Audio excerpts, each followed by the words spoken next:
Salut YouTube, on se retrouve aujourd'hui pour une nouvelle vidéo qui va être le point lecture de toutes mes lectures romans du mois de novembre.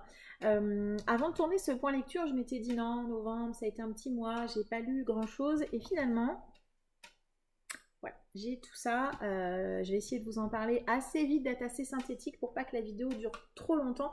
Pour rappel, alors elles n'y sont pas encore, mais durant tout le long du mois de décembre, l'ensemble des avis autour de ces romans seront publiés sur mon compte Instagram. C'est mon carnet de lecture à moi, ça me permet de garder une trace de mes lectures et n'hésitez pas à aller y faire un tour si vous voulez voir un avis un petit peu plus détaillé, quand bien même en vidéo je reprends ce que je vous dis là, de toute façon. Voilà, bref, je commence pas par m'éparpiller, la vidéo va être assez longue comme ça, donc on est parti. Comme d'habitude, les titres qui m'ont moins plu aux titres qui m'ont le plus plu. J'ai globalement 2 titres qui m'ont un petit peu déçu, qui ont été des lectures moyennes. Le reste, ça a été des bonnes lectures et j'ai 2 coups de cœur, 2 excellentes lectures que je garde bien évidemment pour la fin. On va démarrer tout de suite par une des lectures du Black November et c'était Moloch de Thierry Jonquet. C'est publié chez Folio Policier. J'ai lu ce roman donc pour le Black November et en lecture commune avec Dorian de la chaîne Monsieur Cabric. Petite déception, j'ai adoré Miguel de cet auteur. J'étais donc assez enthousiaste de découvrir Moloch, sachant qu'en plus à l'arrière on nous dit que tout au début de l'histoire, dans une petite cabane isolée à côté d'un chantier, on va découvrir une scène de crime assez atroce mettant en scène des enfants et que suite à cette scène, les gens qui ont vu ça, les policiers et autres, vont être complètement traumatisés. Donc je m'attendais à quelque chose d'assez impactant, d'assez choquant. Alors certes, la scène, elle est quand même bien trash, voilà, clairement, mais globalement, je sors quand même très mitigée de cette lecture. Pour moi, le vrai point positif, ça reste encore le style. J'aime beaucoup la manière dont écrit Thierry Jonquet. C'était le cas dans Miguel, c'est aussi le cas dans Moloch. Malheureusement pour moi dans ce roman, l'auteur s'est surtout beaucoup perdu. Il y a beaucoup de personnages. Alors pour un roman qui fait 423 pages, sur je sais pas, peut-être les 10 premiers chapitres, à chaque fois c'est un personnage différent qui vous parle. Pour un roman qui est aussi court, qui est un one-shot en fait, avec Dorian, on se disait mais encore un, mais pourquoi L'auteur lance aussi pas mal de fils narratifs ou de thématiques qu'il aborde dans ce roman, mais finalement il y a tellement de thèmes qu'il n'y a rien qui est vraiment complètement exploité, donc ça c'est aussi un petit peu dommage. Donc trop de personnages, la narration du coup, un chapitre par personnage, ça donne toujours du rythme, donc du coup vous avez envie d'avancer, donc c'est aussi une des raisons pour lesquelles j'ai pas abandonné. Je me demandais à quel moment toutes ces lignes narratives allaient finir par s'entremêler ou avoir un lien avec l'histoire principale. Bon, autant vous dire que j'ai été un petit peu déçue. J'ai trouvé que la fin, elle était pas à la hauteur en fait de ce qu'on m'annonce dans la 4e. Et puis j'ai trouvé que par moments il y avait des facilités, franchement. Dans ce roman, ça m'a un peu donné l'impression que l'auteur, il arrivait à un point, il disait mince, comment je vais pouvoir décanter mon histoire? Bon, allez, je vais faire ça. C'est hyper facile. Bon, j'ai pas envie de vous dire de quel événement particulier j'ai trouvé vraiment extrêmement facile. Et du coup, quand je l'ai vu, je me suis dit non mais vas-y Thierry, je suis sûre qu'avec Miguel, t'aurais pu faire, après avoir écrit Miguel, t'aurais pu faire bien mieux que ça, que ce truc hyper facile, qui simplifie complètement la suite de l'histoire. C'est un peu... Non, c'était trop facile, trop facile. Voilà, donc je sors de cette lecture très mitigée. De cet auteur, je ne peux que vous recommander vraiment Miguel, que j'ai beaucoup plus aimé que celui-ci. Je vais continuer à le découvrir l'auteur dans d'autres titres. J'ai d'autres titres dans ma palle, donc je verrai si ce titre-là, juste ça ne l'a pas fait avec moi, ou si, voilà, c'est vraiment que Miguel était exceptionnel et que le reste n'est pas au niveau. Voilà, et de la même manière avec Dorian, à un moment, on a eu l'impression que ce titre qui nous est vendu, entre guillemets, comme un one-shot, était dans une série. Et en faisant quelques recherches, j'ai découvert que effectivement, c'est bien un one-shot. Par contre, on parle d'événements ou de choses qui se sont passées dans un autre one-shot de l'auteur qui s'appelle, je crois, Les Orpailleurs. Si je me trompe pas, c'est ça, Les Orpailleurs. Donc, peut-être qu'il aura mieux valu qu'on démarre par Les Orpailleurs, mais ne le sachant pas, voilà, pour le coup, on a lu ce tome. C'est pas gênant hein, pour l'histoire générale, mais je me dis que comme il y a quand même beaucoup de personnages, peut-être qu'il y aurait eu un attachement un peu plus intéressant si on avait lu Les Orpailleurs avant. Bref, c'est fait, on a lu Moloch en pensant que c'était un one-shot. Voilà, tant pis, c'est une petite déception, mais je continuerai à découvrir l'auteur et je ne peux bien évidemment que vous inciter à le découvrir puisque je trouve que malgré tout, il a une très belle plume. Un autre roman qui m'a déçue pendant ce Black November, et j'ai été tellement déçue d'être déçue. Hein, quand c'est une série que vous aimez beaucoup, un personnage que vous aimez beaucoup, et que le tome, vous le trouvez pas dingue, mon Dieu, je n'ai que très moyennement aimé Croisière maudite de Preston and Child. C'est le 8e tome des enquêtes de l'inspecteur Pendergast, inspecteur que j'aime beaucoup ce personnage. J'ai beaucoup aimé les 7 premiers tomes. Alors je pense que le gros défaut de ce roman, c'est qu'il arrive juste après les 3 tomes qui composent la trilogie Diogène. C'est-à-dire que vous avez donc des tomes qui se suivent les uns à la suite des autres, mais la trilogie Diogène, qui sont donc les tomes 7, 6 et 5, qui sont les tomes précédents à celui-ci, c'est vraiment une histoire spécifique sur une thématique particulière à l'intérieur même de la série Pendergast. Ces 3 tomes sont assez... Moi, je les ai adorés, j'ai vraiment adoré. Donc forcément, celui-ci, qui est un tome plus classique, ben forcément, il pêche un peu. Je pense que c'est son plus gros défaut, en fait. C'est d'arriver après la trilogie Diogène et un petit peu déçu. Le roman, c'est quoi? Au début de l'histoire, on va donc retrouver l'inspecteur Pendergast et un autre personnage. Je ne peux pas vous dire qui c'est, ça serait un petit peu spoilant par rapport aux autres tomes. Ils vont partir en Inde dans une espèce de retraite. Un objet va être volé à l'intérieur même de cette retraite et on va demander à Pendergast et à ce personnage de partir en quête de cet objet qui est très très important pour l'ensemble de l'avenir de l'humanité. Voilà, et donc suite à ça, ils vont se retrouver sur un bateau de croisière. Voilà. Je trouvais que, mais ça, alors ça c'est un reproche que je fais un peu à tous les tomes, c'est qu'à chaque fois l'histoire elle est un petit peu lente à démarrer. Les deux auteurs ils prennent vraiment toujours beaucoup de temps pour nous mettre le contexte, nous décrire tous les personnages, et là à nouveau il y a beaucoup de personnages en plus de nos 2 personnages principaux, sachant que souvent ce sont des personnages qui vont vous décrire mais que vous n'allez pas revoir hein, dans les autres tomes. Là à mon avis il y a quand même peu de chances qu'on les recroise, mais l'auteur prend beaucoup de temps à mettre le contexte, à expliquer pourquoi on est là, qu'est-ce qu'on y fait, qu'est-ce que font tous ces personnages. Donc ça c'est quelque chose, une espèce de lenteur au démarrage que j'ai un peu sur tous les tomes, voilà. On a à contrario donc du coup une fin à l'inverse qui est hyper dense, hyper dynamique, il se passe plein de trucs, c'est hyper intense. La deuxième partie du roman je l'ai vraiment dévorée. À nouveau on a eu des chapitres avec des alternances de points de vue et de plusieurs personnages, c'est toujours très intéressant et très dynamique, et on a une fin qui m'a fait pchit, complètement pchit. À nouveau une fin le genre de fin que j'aime pas, enfin un peu avec un espèce de truc complètement improbable qui arrive, on se dit non mais c'est pas possible. À nouveau une facilité qui ne m'a pas plu du tout. Je l'ai vu arriver, j'ai fait ah ouais c'est comme ça que vous allez finir. Bon bah ok, hein, de toute façon j'ai pas le choix, c'est les choix de l'auteur, moi je trouve ça facile. À nouveau un peu comme dans Moloch, j'ai eu l'impression de je sais pas trop comment finir avec ce que j'ai fait, comment je vais faire, allez je vais faire ça. C'est trop facile. Moi, j'ai trouvé ça trop facile et à nouveau, ça a un peu accentué la déception puisque j'avais eu le début lent mais assez habituel.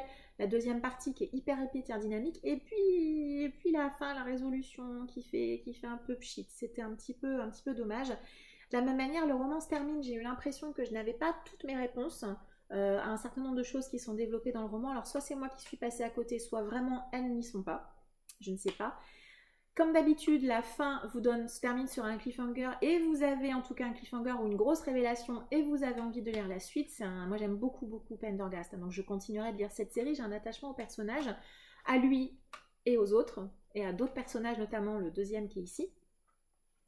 Voilà. Je me suis sentie aussi un peu perdue par moments, tous les personnages qui sont sur cette croisière. En plus c'est un huis clos, vous savez que j'aime beaucoup le système du huis clos. Là c'est vrai qu'on retrouve l'intensité du huis clos, les drames, il se passe des trucs assez horrible, donc voilà. Donc globalement j'ai un avis un peu mitigé, vous l'avez compris. Je ne peux moi que vous recommander de découvrir cette série, c'est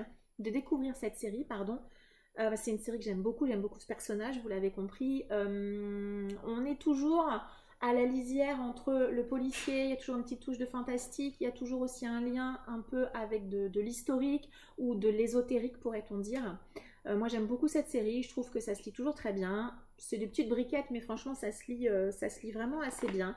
Voilà, ce tome-ci est une petite déception, vous l'avez compris, c'est plusieurs fois que je le dis je crois, mais moi je ne peux que vous inciter à découvrir cette série que j'aime malgré tout beaucoup, et ce personnage de Pendergast qui est pour moi un espèce de Sherlock Holmes un petit peu moderne. J'aime beaucoup et donc je continuerai malgré tout à découvrir cette série qui est quand même malgré tout un peu doudou pour moi. Voilà, je suis bien dans cet univers et j'aime malgré tout beaucoup ces personnages. Troisième lecture que j'ai lue pratiquement pour Halloween, c'est Le songe d'une nuit d'octobre de Roger Zelazny. C'est publié par ActuSF dans leur collection poche Helios. Donc si vous cherchez un titre pour Halloween l'année prochaine, il est parfait, hein, puisqu'il se clôture vraiment à Halloween, et vous pouvez même limite le lire comme un calendrier de l'Avent, puisque chaque chapitre c'est les jours du mois d'octobre. Voilà, donc on démarre le 1er et on finit le 31. Alors, résumer cette histoire, c'est un petit peu compliqué. C'est un roman que j'ai bien aimé. Vraiment, c'est un roman qui m'a beaucoup surprise. Alors, je vais reprendre le résumé qui est à l'arrière. Je pense que ça va beaucoup m'aider. Donc au début de l'histoire, on nous dit, en tout cas dans la 4e, et heureusement que j'avais lu cette 4e parce que finalement dans cette histoire, on n'a que très très peu d'explications en fait des tenants et des aboutissants. Vous allez suivre vraiment un certain nombre de personnages pendant tout le mois d'octobre. Ils vont vivre leur vie, mais ils vont jamais vraiment vous expliquer ce qui se passe, hein. Vous allez, vous en tant que lecteur, comprendre à travers ce qui vous est raconté quels sont en fait les tenants et les aboutissants et où est-ce qu'on va. Alors je vous dirai pas non plus, mais l'histoire est racontée par un narrateur principal assez original et d'autres narrateurs tout aussi originaux tout au long de l'histoire. Ça c'est quelque chose qui m'a beaucoup plu. Alors c'est assez étonnant pour moi parce que j'aime bien pourtant quand les histoires sont bien cadrées, qu'on a vraiment des bonnes explications au démarrage. Et là, j'ai été vraiment emportée dans l'histoire malgré tout. J'ai beaucoup aimé découvrir au fur et à mesure. Alors déjà, j'ai adoré les narrateurs. Je les ai adorés. Je ne peux pas vous dire qui sont-ils, mais j'ai trouvé ça excellent. Ça m'a beaucoup plu.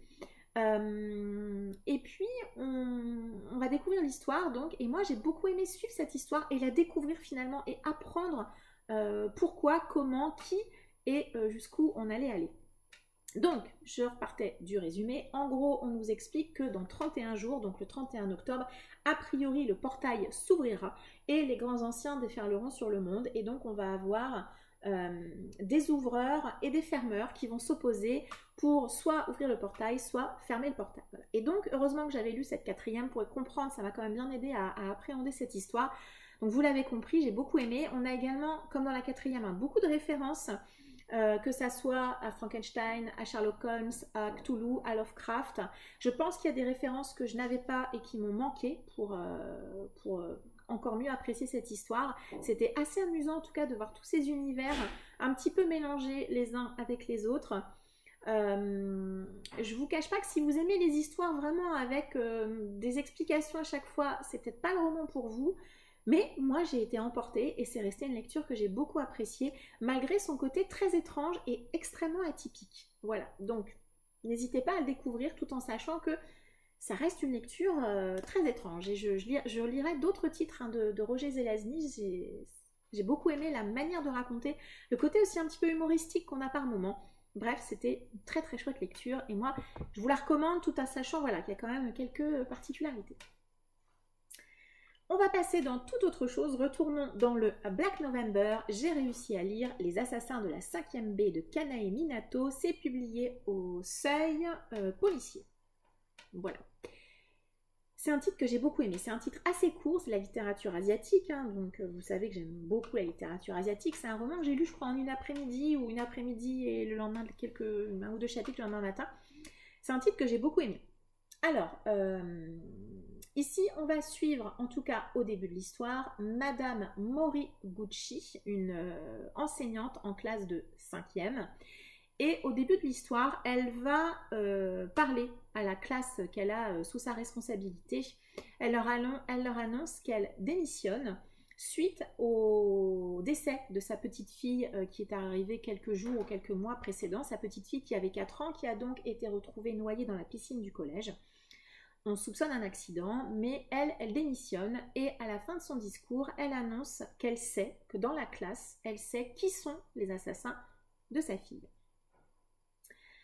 J'ai beaucoup aimé ce roman, il est construit d'une manière un petit peu particulière, donc on va avoir 3 narrateurs principaux, je crois, pour 3 parties dans cette histoire.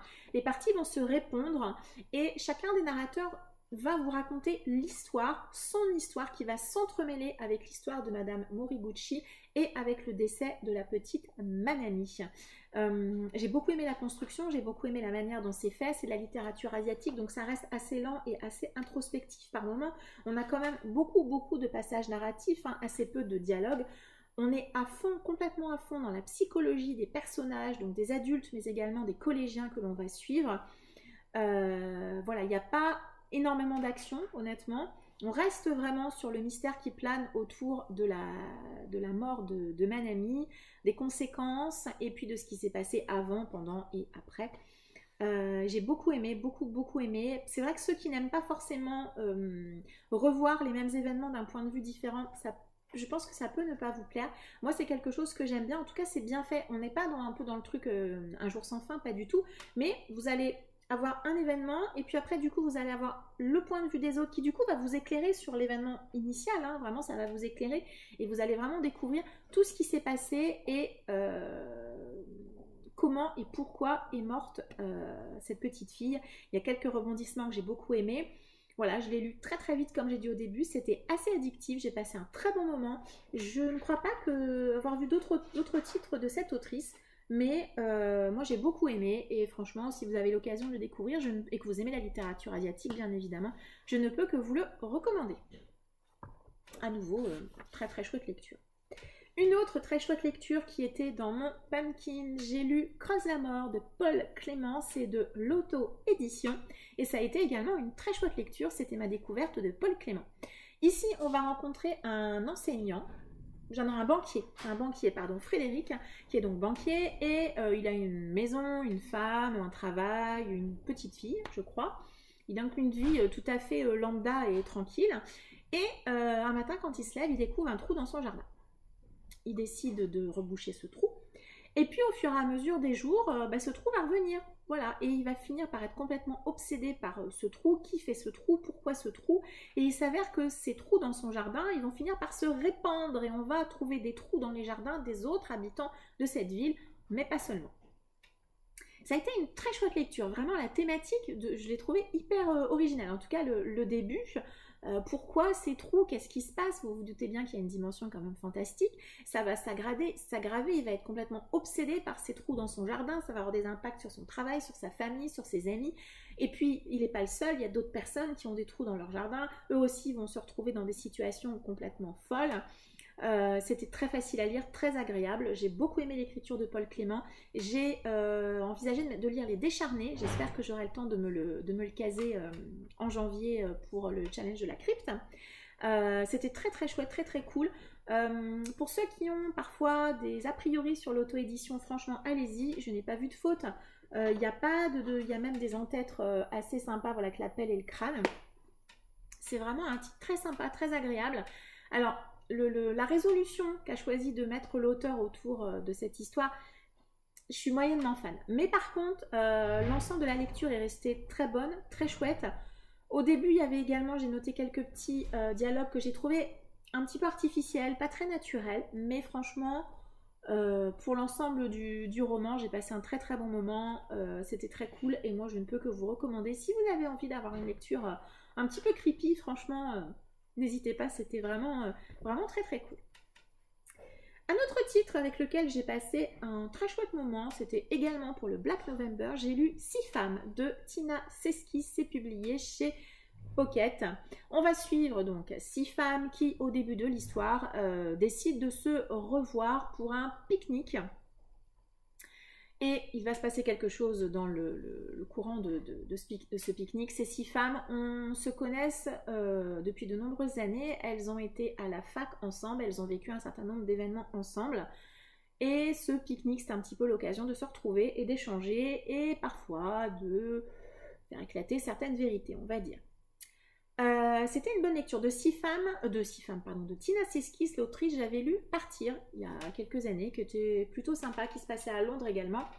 Là, 6 femmes, j'ai retrouvé un peu l'ambiance que j'avais bien aimé dans Partir, c'est-à-dire que c'est un thriller sympathique, on passe un bon moment, c'est assez distrayant. C'est pas le thriller du siècle, hein, honnêtement. En dehors de ça, honnêtement, je suis certaine que je ne le relirai pas. D'ailleurs, je ne vais pas le garder dans ma bibliothèque, clairement. il a fait le job pour le moment pour lequel je l'ai lu. Voilà, ça, comme on dit, c'est pas le thriller qui casse trois pattes à un canard, mais j'ai passé un bon moment. J'ai malgré tout quelques petits bémols. J'ai trouvé que la mise en place avant l'événement qui nous est annoncé dans la 4e, c'est assez long. Il y a également pas mal de personnages, donc ces 6 femmes, mais des personnages qui vont graviter autour de ces 6 femmes. Notamment au début, on va alterner donc les chapitres entre les femmes et puis différentes périodes historiques. J'avoue qu'il y a eu 1 ou 2 fois où j'ai été un peu égarée en savoir qui parlait et puis à quelle période on était par rapport à l'histoire principale. Je n'ai pas été perdue très très longtemps, mais je sais que ça peut être gênant pour certaines personnes, cette alternance de point de vue et de période, c'est pas toujours évident à gérer. Donc une mise en place un petit peu longue avant l'événement qui nous est annoncé dans la 4e. Est-ce que ça valait le coup d'annoncer cet événement dans la 4e alors qu'il arrive après tout un petit peu tard malgré tout, hein, quand bien même on se doute assez vite que leur pique-nique ça va partir en cacahuète, hein, quand même, on le sent bien. C'était assez addictif quand même parce que forcément quand vous avez une alternance et de période et de personnages, bah, vous avez envie de savoir, vous avez envie d'avancer puisque vous voyez des choses, vous devinez des choses, vous croyez deviner des choses et vous avez envie de savoir si finalement vous avez raison ou vous avez tort. En plus, ce fameux événement qui arrive pendant le pique-nique, on a aussi envie de savoir pourquoi, comment, qu'est-ce qui s'est passé. Donc ça rend la lecture quand même addictive, ça se lit très très bien. En plus les chapitres sont assez courts, même très très courts par moment. Donc ça c'était plutôt chouette et je pense que c'est ce qui a rendu la lecture vraiment sympa et agréable. Après sur le fond je trouve que finalement on nous parle de 6 femmes mais il y a quelques femmes qui vont être beaucoup plus importantes que d'autres, donc on va développer beaucoup plus que d'autres.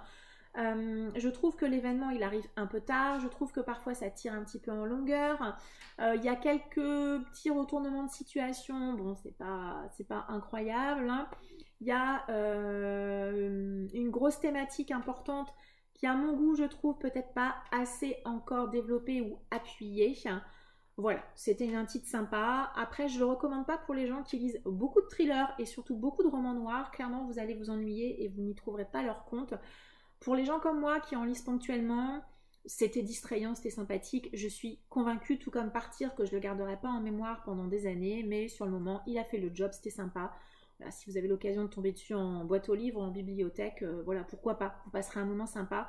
Mais ne vous attendez pas à un thriller qui va vous retourner la tête ou qui va complètement révolutionner le genre. C'est pas ce que vous trouverez là. Pour moi, je dirais un thriller distrayant. Voilà. Et voilà, il a fait son job. Et voilà, après tout, j'en attendais pas forcément beaucoup plus, si ce n'est de passer un agréable moment. Ensuite, j'ai lu en lecture commune pour la dernière semaine du Black November Boréal de Sonia Delzongle. Alors, je l'ai lu en lecture commune avec Softy Fristy sur Instagram. Voilà. Boréal a été une très chouette lecture. Vraiment, j'étais très contente de faire cette lecture commune. Je n'avais jamais lu Sonia Delzongle et ma première bonne surprise, ça a été la plume. J'ai beaucoup aimé la manière dont écrivait Sonia Delzongle. Pas mal de passages narratifs, des dialogues que j'ai trouvé plutôt réalistes, plutôt bien faits. Et alors, il me semble que j'ai découvert après qu'elle était journaliste. Je pense que ça explique un petit peu un côté très scientifique et très descriptif malgré tout qui est assez présent dans ce titre. Ici, on va faire la rencontre au Groenland en 2017 de 6 scientifiques qui sont en mission de reconnaissance et qui vont découvrir figé dans la glace un troupeau de bœufs musqués, voilà, qui est complètement figé dans la glace, dans la glace du Groenland. Et voilà, je ne vais pas en dire plus, vous savez qu'au niveau des résumés, j'aime bien en dire très très peu pour vous laisser la surprise. En parallèle, on va suivre également Louve, une scientifique qui est spécialiste dans la disparition des espèces animales, qui a vécu un drame et qui vient un petit peu en autarcie et qui, par une raison particulière, va se retrouver liée à ce groupe de scientifiques au Groenland. Donc comme je disais, une bonne lecture. J'ai apprécié découvrir la plume de Sonia Delzongle que je ne connaissais pas du tout. Un bon rythme, à nouveau des alternances de points de vue entre Louve et puis le groupe de scientifiques. Également des alternances de points de vue entre tous les personnages et on a également différents lieux également. Bien qu'à un moment on va se retrouver centré quand même au Groenland et on va être dans un quasi huis clos dans la glace. Cependant, donc oui, comme je disais, alternance de chapitres, il se passe toujours quelque chose, il y a beaucoup de rebondissements, beaucoup d'actions, L'ambiance glaciale, nordique, c'est parfait à lire en décembre, hein, vraiment, c'est absolument impeccable. On est vraiment dans le froid, dans la glace, dans les aurores boréales. On a également une vraie dimension écologique, alerte scientifique qui était très intéressante sur la disparition des espèces, sur ce que nous faisons de notre planète, sur l'importance du Groenland, ça c'était très chouette. Pas mal d'explications scientifiques assez intéressantes et j'allais dire pas ennuyeuses du tout, très dans la vulgarisation. En fait, j'ai appris un certain nombre de choses et je suis très contente de ça. Très inquiétant, mais je suis contente de le savoir malgré tout. Après, j'ai quelques bémols. Alors, on a à nouveau, hein, on va être centré vraiment sur Louvre et ses sites scientifiques. Et donc, autour de Louvre, l'autrice va développer plusieurs éléments autour de cette femme. Alors déjà, je l'ai trouvée absolument pas sympathique du tout. Je me suis pas du tout attachée à elle. J'ai eu plus d'attachement en fait pour les sites scientifiques que pour elle, que j'ai trouvé très froide, que j'ai trouvé presque limite par moments sans cœur. Et puis, il y a des choses qui vont se passer autour de Louvre. Et finalement, je me demandais, mais quelle était la finalité en fait? Elle lance beaucoup à nouveau de différentes pistes qui ne sont pas forcément exploitées et des choses où je me disais, mais quel est le lien en fait? Pourquoi tu nous parles de ça? Avec ce groupe de scientifiques au Groenland, j'ai trouvé que c'était un peu dommage ça, que ça se rencontrait pas plus. Je me suis un peu, alors pas perdue, mais j'ai pas bien vu l'intérêt en fait de certaines choses. Donc du coup ça rallonge un peu et je me dis pourquoi ne pas te centrer sur quelque chose de vraiment très précis et de parler d'autres sujets qui finalement n'ont pas beaucoup d'intérêt dans l'histoire. On a également je crois que c'est 2 scènes de sexe. Quel est l'intérêt de ces scènes de sexe? En tout cas, je ne l'ai pas vu en tout cas pour ma part. Voilà, moi je pense que parfois il y avait un petit peu trop de thèmes et elle aurait gagné à se recentrer, mais voilà, ça restait quand même une très très bonne lecture, très intéressante, je suis ravie de l'avoir découverte, et voilà, je lirai d'autres titres de Sonia Delzong, j'ai notamment Dust dans ma page, je crois, que vous avez vu il y a peu, que j'avais trouvé chez Emmaüs, je crois, ou EasyCash, bref, que j'avais trouvé en seconde main, ça c'est certain. Et je lirai d'autres titres, je suis ravie d'avoir découvert ce titre qui reste très intéressant et je vous le recommande, voilà, si vous voulez découvrir, j'allais dire peut-être développer également votre conscience écologique ou en tout cas apprendre un certain nombre de choses par rapport au Groenland et à l'importance du Groenland sur notre planète. C'était très intéressant, c'était une chouette lecture et voilà, je vous la recommande également.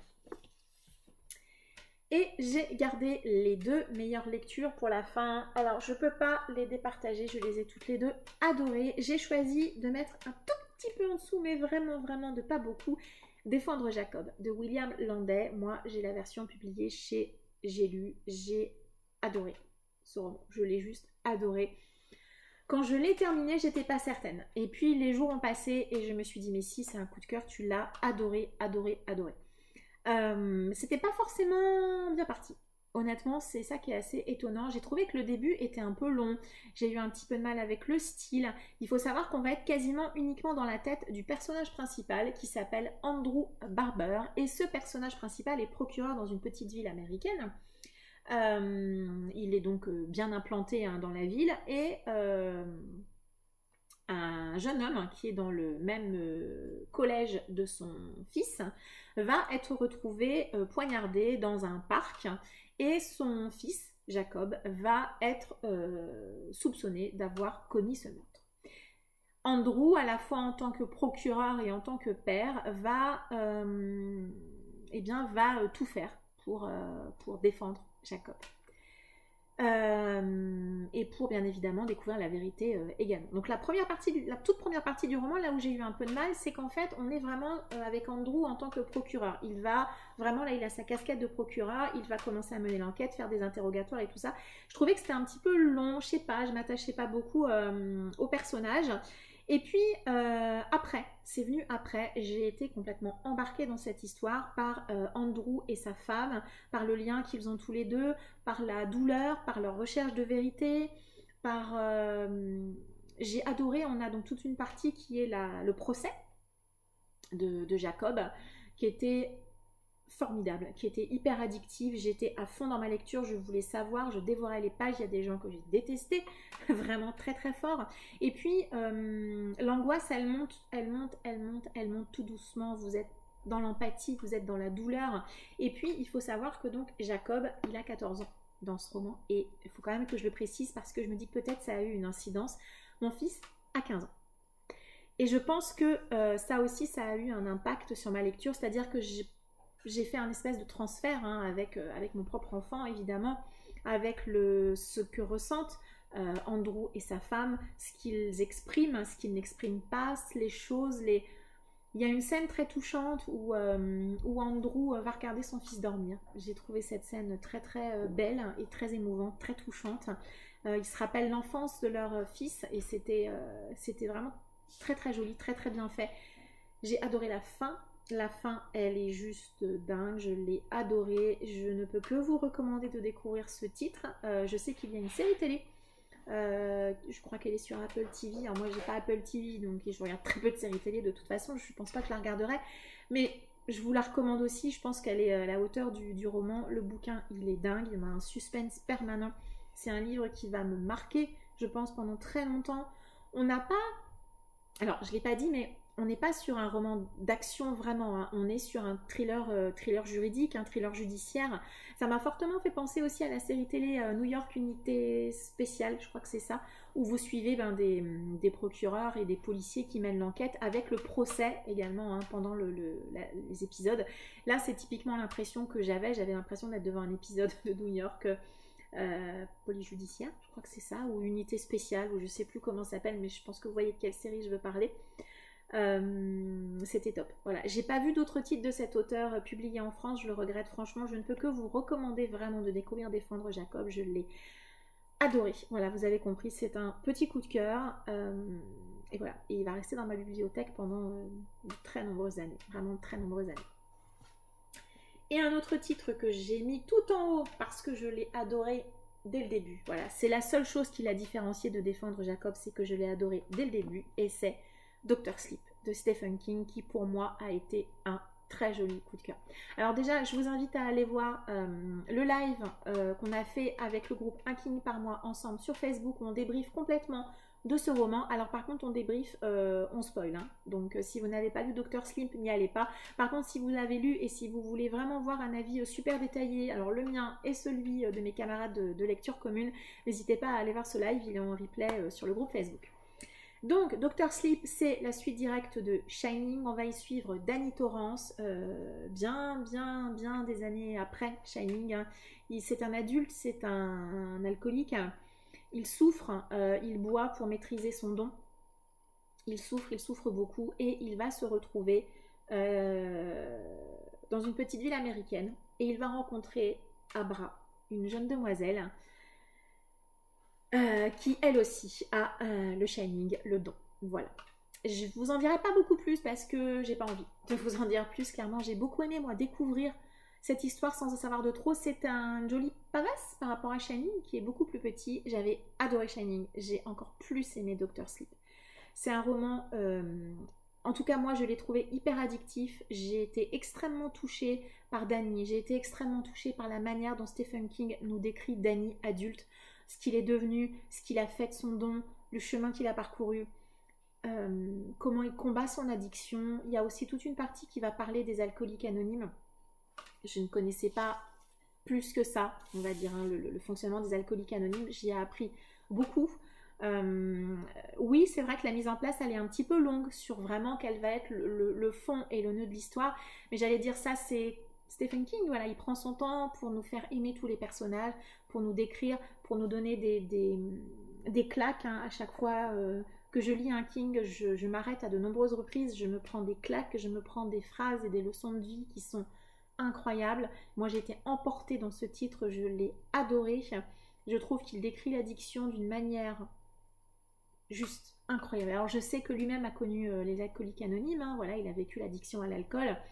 Mais pour qui a connu ou connaît une addiction, la manière dont il la décrit, elle est d'une telle justesse, c'est incroyable. J'ai adoré le lien qu'il fait tout au long du roman avec Shining.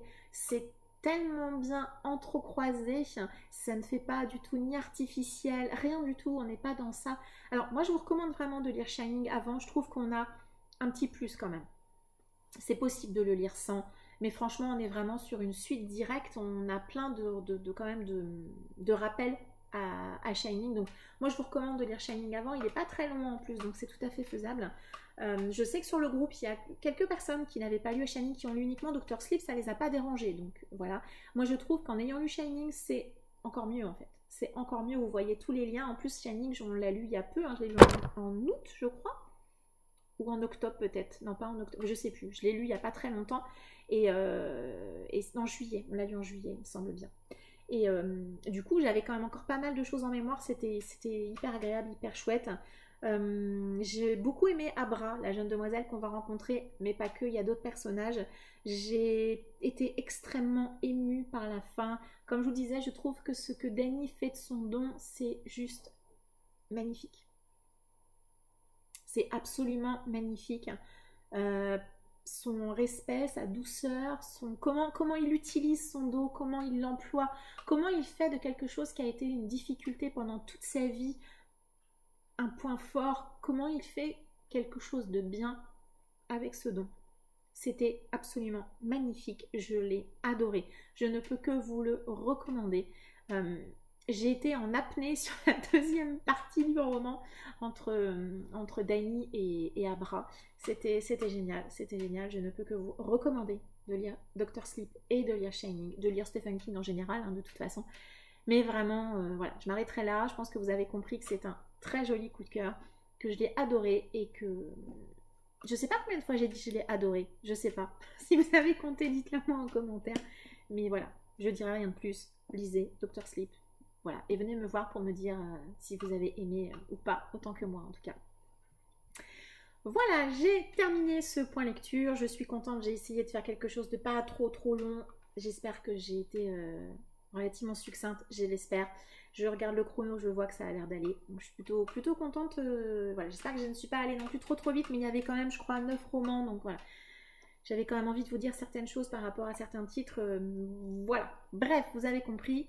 Je vous remercie d'avoir suivi. N'hésitez pas à m'indiquer en commentaire si vous avez lu certains des romans dont je viens de parler. Si vous êtes du même avis que moi, n'hésitez pas à m'indiquer en commentaire. Hein, je serais ravie d'échanger avec vous. N'hésitez pas également à m'en suivre sur Instagram. Donc pour retrouver les chroniques un petit peu plus détaillées, en tout cas un petit peu plus construites à l'écrit que ce que je peux faire en vidéo, donc sur mon compte Insta. Je vous souhaite en tout cas, si jamais on ne se recroise pas d'ici là, de jolies fêtes de fin d'année. Ah si, je viens de penser, j'ai failli oublier de vous dire quelque chose. Je publie traditionnellement mes vidéos, je les mets en ligne en tout cas le vendredi soir. Vous n'êtes pas sans savoir que les 2 vendredis qui vont venir sont le 24 et le 31 décembre. Donc exceptionnellement, sur les 2 prochaines semaines, mes vidéos seront publiées le jeudi soir au lieu du vendredi. Voilà. Je me dis que ça sera peut-être plus facile pour vous de les regarder quand bien même elles restent en ligne et que vous avez tout à fait liberté de les regarder eh bien, quand vous en avez l'opportunité. Voilà. Ça sera 2 vidéos un petit peu différentes de ce que je fais d'habitude. Une vidéo pour laquelle je n'ai fait qu'une seule version l'année dernière. Et l'autre vidéo, c'est une vidéo que je n'ai jamais faite, voilà. Mais je m'étais dit, la fin d'année s'y prête bien, et donc, banco, allons-y. Bref, je papote, alors que j'ai dit que cette vidéo était déjà bien assez longue. Je vous remercie de m'avoir suivi, je vous souhaite une très agréable journée, et je vous dis à très bientôt. Ciao!